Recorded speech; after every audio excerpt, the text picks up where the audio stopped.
जय श्री कृष्ण। आज हम श्रीमद् भगवत गीता के 13वें अध्याय का पाठ लेकर आए हैं। श्रीमद् भगवत गीता के हर अध्याय से हमें बहुत कुछ सीखने को मिलता है और उन सीखों को अपने जीवन में उतार कर हम अपने जीवन को धन्य कर सकते हैं। 13वें अध्याय में कर्म के बारे में बताया गया है और क्या कर्म करने से क्या फल मिलता है, इस पर प्रकाश डाला गया है। आइए हम 13वें अध्याय का पाठ आरंभ करते हैं। इसके उपरांत श्री कृष्ण भगवान फिर बोले, हे अर्जुन, यह शरीर क्षेत्र है ऐसा कहा जाता है और इसको जो जानता है उसको क्षेत्रज्ञ ऐसा उनके तत्व को जानने वाले ज्ञानी जन कहते हैं। और हे अर्जुन, तू सब क्षेत्रों में क्षेत्रज्ञ अर्थात जीवात्मा भी मेरे को ही जान और क्षेत्रज्ञ का अर्थात विकार सहित प्रकृति का और पुरुष का जो तत्व से जानता है वह ज्ञान है, ऐसा मेरा मत है। इसलिए वह क्षेत्र जो है जैसा है, जिन विकारों वाला है, जिस कारण से जो हुआ है, तथा वह क्षेत्रज्ञ भी जो है जिस प्रभाव वाला है, वह सब संक्षेप में मुझसे सुनो।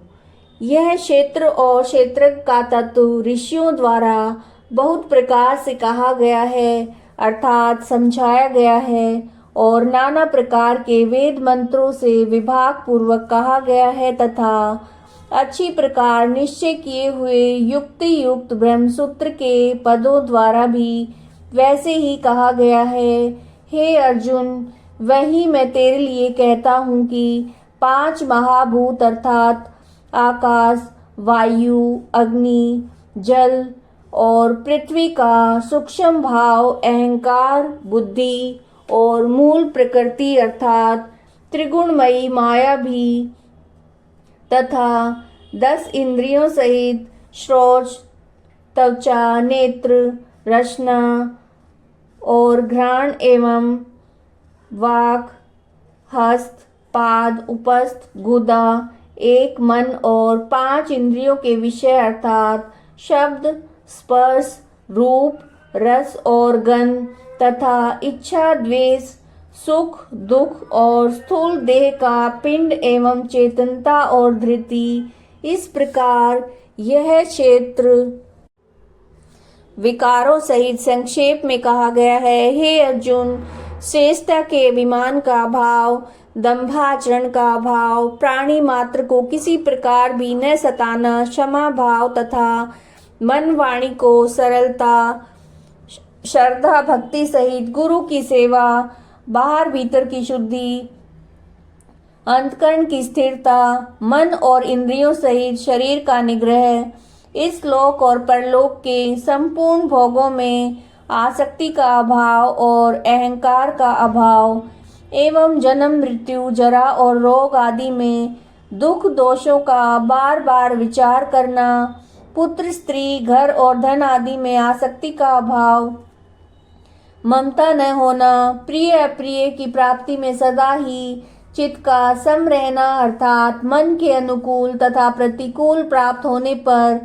हर्ष, शोक आदि विकारों का न होना, मुझ परमेश्वर में एक ही भाव से स्थिति रूप ध्यान योग के द्वारा अव्यभिचारिणी भक्ति तथा एकांत और शुद्ध देश में रहने का स्वभाव, विषाक्त मनुष्यों के समुदाय में प्रेम न होना तथा अध्यात्म में नित्य स्थिति और तत्व ज्ञान के अर्थ रूप परमात्मा को सर्वत्र देखना, यह सब तो ज्ञान है और जो इससे विपरीत है वह अज्ञान है, ऐसे कहा है। हे अर्जुन, जो जानने के योग्य है तथा जिसको जानकर मनुष्य परम आनंद को प्राप्त होता है उसको अच्छी प्रकार कहूँगा। वह आदि रहित परम ब्रह्म एकत्नीय होने से न सत कहा जाता है न असत ही कहा जाता है, परंतु वह सब ओर से हाथ पैर वाला एवं सब ओर से नेत्र, सिर और मुख वाला तथा सब ओर से श्रोत्र वाला है, क्योंकि वह संसार में सबको व्याप्त करके स्थित है और संपूर्ण इंद्रियों के विषयों को जानने वाला है, परंतु वास्तव में सब इंद्रियों से रहित है तथा आसक्ति रहित और गुणों से अतीत हुआ भी अपनी योग माया से सबको धारण पोषण करने वाला और गुणों को भोगने वाला है तथा वह परमात्मा चराचर सब भूतों के बाहर भीतर परिपूर्ण है और चर अचर रूप भी वही है, सूक्ष्म होने से अविज्ञेय है तथा अति समीप में और दूर में भी स्थित वही है और वह विभाग रहित एक रूप से आकाश के सदृश परिपूर्ण हुआ भी चराचर संपूर्ण भूतों में पृथक पृथक स्थित प्रतीत होता है। वह जानने योग्य परमात्मा विष्णु रूप से भूतों को धारण पोषण करने वाला और रुद्र रूप से संहार करने वाला, ब्रह्म रूप से सबको उत्पन्न करने वाला है। वह ब्रह्म ज्योतियों का भी ज्योति एवं माया से अति परे कहा जाता है तथा परमात्मा बोध स्वरूप और जानने के योग्य है, तत्व ज्ञान से प्राप्त होने वाला है और सबके हृदय में स्थित है। हे अर्जुन, इस प्रकार क्षेत्र तथा ज्ञान जानने योग्य परमात्मा का स्वरूप है। संक्षेप में कहा गया है, इसको तत्व से जानकर मेरा भक्त मेरे स्वरूप को प्राप्त होता है। हे अर्जुन, प्रकृति अर्थात त्रिगुणमयी मेरी माया और जीवात्मा अर्थात क्षेत्रज्ञ, इन दोनों को ही तू अनादि ज्ञान और राग द्वेष आदि विकारों तथा त्रिगुणात्मक संपूर्ण पदार्थों को भी प्रकृति से ही उत्पन्न हुए जान, क्योंकि कार्य और कारण के उत्पन्न करने में हेतु प्रकृति कही जाती है और जीवात्मा सुख दुख के भोक्तापन में अर्थात भोगने का हेतु कहा जाता है। परंतु प्रकृति में स्थित हुआ पुरुष ही प्रकृति से उत्पन्न हुए त्रिगुणात्मक सब पदार्थों को भोगता है। इन गुणों का संग ही इस जीवात्मा के अच्छी बुरी योनियों में जन्म लेने में कारण है। वास्तव में तो यह पुरुष इस देह में स्थित हुआ भी पर अर्थात त्रिगुणमयी माया से सर्वथा अतीत ही है। केवल साक्षी होने, उपदृष्टा और यथार्थ सम्मति देने वाला होने से, अनुमंता एवं सबको धारण करने वाला होने से भरता, जीव रूप से भोक्ता, ब्रह्मादिकों का भी स्वामी होने से महेश्वर और शुद्ध सच्चिदानंद घन होने से परमात्मा ऐसा कहा जाता है। इस प्रकार पुरुष को और गुणों के सहित प्रकृति को जो मनुष्य तत्व से जानता है वह सब प्रकार से बरतता हुआ फिर नहीं जन्मता अर्थात पुनर्जन्म को नहीं प्राप्त होता है। हे अर्जुन, उस परम पुरुष परमात्मा के कितने ही मनुष्य तो शुद्ध हुई सूक्ष्म बुद्धि से ध्यान के द्वारा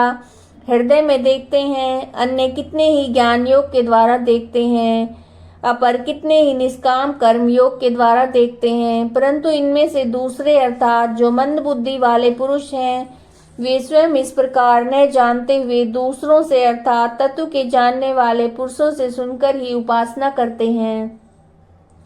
अर्थात उन पुरुषों के कहने के अनुसार ही श्रद्धा सहित तत्पर हुए साधन करते हैं और सुनने के प्रायण हुए पुरुष भी मृत्यु रूप संसार सागर को निसंदेह तर जाते हैं। हे अर्जुन, यावन मात्र के जो कुछ भी स्थावर जंगम वस्तु उत्पन्न होती है, उस संपूर्ण को ही तू क्षेत्र और क्षेत्रिक के संयोग से उत्पन्न हुई जान, अर्थात प्रकृति और पुरुष के परस्पर संबंध से संपूर्ण जगत की स्थिति है। वास्तव में तो संपूर्ण जगत नाशवान और क्षणभंगुर होने से ही अनित्य है। इस प्रकार जानकर जो पुरुष नष्ट होते हुए सब चराचर भूतों में नाश रहित परमेश्वर को समभाव से स्थित देखता है, वही देखता है, क्योंकि वह पुरुष सब में समभाव से स्थित हुए परमेश्वर को सम्मान देखता हुआ अपने द्वारा आपको नष्ट नहीं करता है, अर्थात शरीर का नाश होने से अपनी आत्मा का नाश नहीं मानता।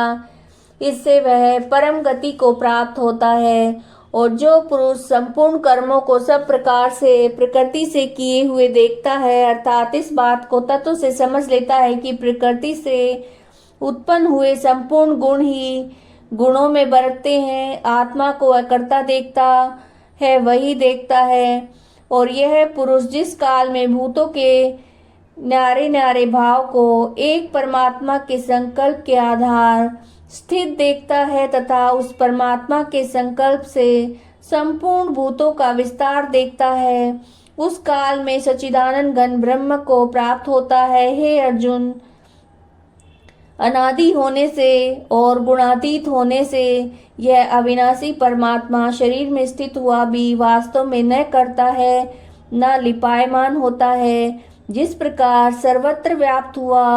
आकाश सूक्ष्म होने के कारण लिपायमान नहीं होता, वैसे ही सर्वत्र देह में स्थित हुआ भी आत्मा गुणातीत होने के कारण देह के गुणों से लिपायमान नहीं होता। हे अर्जुन,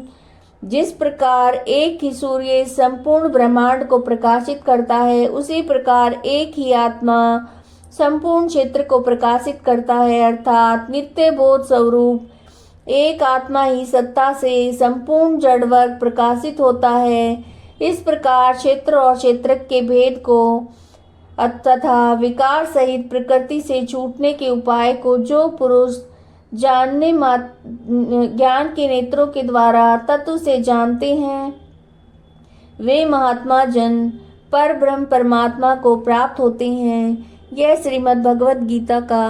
13वां अध्याय था। अगर आपको वीडियो पसंद आई है तो लाइक कीजिएगा, चैनल को सब्सक्राइब कीजिएगा। जय श्री कृष्ण।